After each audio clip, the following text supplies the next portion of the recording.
Welcome back to West Texas View.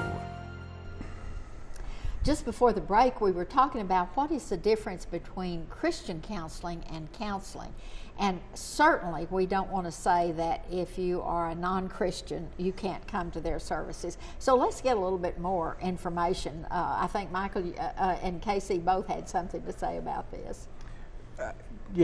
Christian counselors, what that means for us, and you'll find it's different definitions for different folks. For us, we have a statement of faith that lines up with the Apostles' Creed. And everybody that joins, whether it's a board member or staff or clinicians, kind of fall in agreement with that. We come from a Christian perspective, so some folks may come in and that's very important to them, and so we'll discuss that and talk about God and theology and faith. Some folks come in, they may have a agnostic or atheist background or Buddhist or Hindu, and that may be something that they're not really interested in talking about, or they may want to talk about God in general, and we'll join them wherever they are. We don't try to impose our beliefs or thump them, Bible thump or anything like that. Or be zealous. Yes, that's right. So everybody's welcome to come. The churches, I think, really appreciate it because they know that that's our perspective, and we've had tons of churches refer folks our way, and we're grateful for that. But you don't turn off the ones that have a different viewpoint. Not at all. But I think all professionals nowadays are saying there is a spirit connection. Yes. Whether it's from what you believe is the spirit connection or what someone else defines it as, there is that contributes to your health. That's right. Did you have anything else to say? Well, I was just thinking, I tell my clients that our agenda is whatever your quality of life is, that it move up at least a notch. And for a lot of people, it's far more than that. And back when I was a school teacher, there's times when you can talk about Jesus and times you can't, but there's nothing that says you can't share the love of Christ. And so regardless of whether you're faith-based or not faith-based, we're here to be of service because whether love you're Christian or world. not, people struggle with life issues. Oh, yes. Let me add to that. Agape is a Greek word for love, unconditional love. And we often, as staff, we actually pray that when people walk into our place, that they actually feel that love, that unconditional, non-judgmental love, and that whether we get to share Christ or not, they will experience the love of Christ. And as former ministers, you certainly know that even when you were ministers, your focus was on different areas at different times. And so some you talked more about the faith-based counseling, and some that was not as prominent in your counseling. Well, I want us now to get back to the scope of your services, and I'm particularly, of course, interested in your services to children, but I'm also interested in the whole gamut.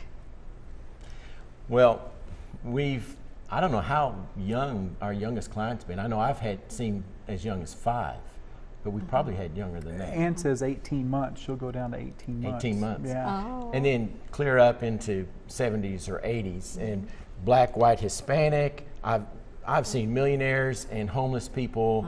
It's just across the scope. And so, because mental health is just like physical health. When you have a need, you have a need. Exactly. And I tell my clients that I see myself as a consultant. I'm here to help you, and I have a lot of consultants in my life.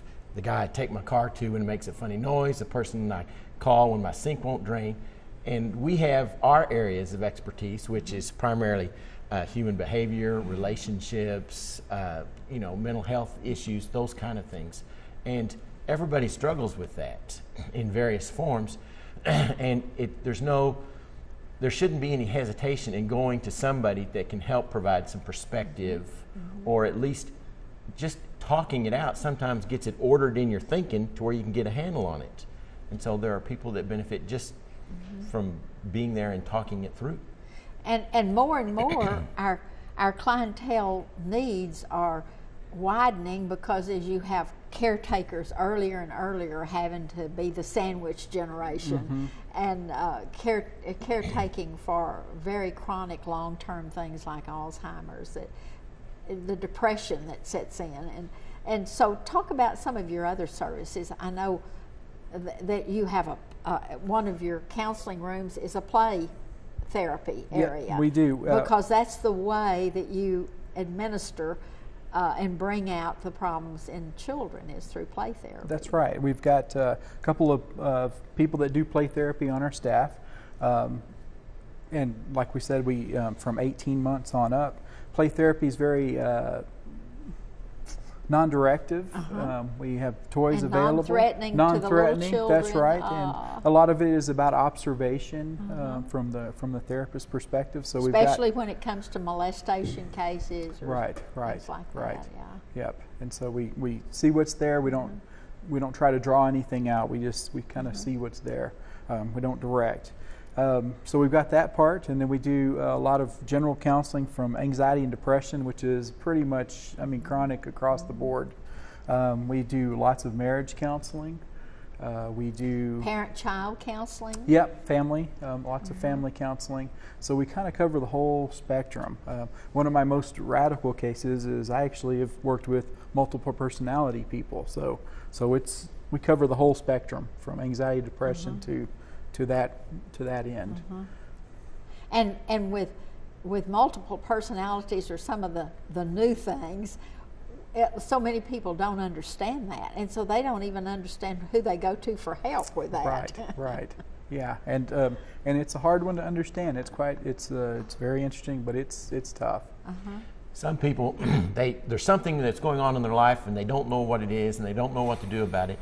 And in discussion with us, it may be that some of those things may need to have some kind of medication. If you're severely depressed or if there's some kind of schizophrenia or something like that. But that doesn't take away the role of the counselor. It's just like a diabetic may need to go to a medical doctor for insulin, but then they still need to have a change in their lifestyle. And so the counselor and the psychiatrist can work together. And so we help to kind of pull it together and look at it from a holistic viewpoint. But one, and we're going to need to talk about this after the break, but one of the things I want to talk about is some of the things you do in groups. You're talking one-to-one, but you also do some things in groups. We're going to have to take a break right now, but we'll be back in just a minute. Join us then. Stay tuned. West Texas View will be right back.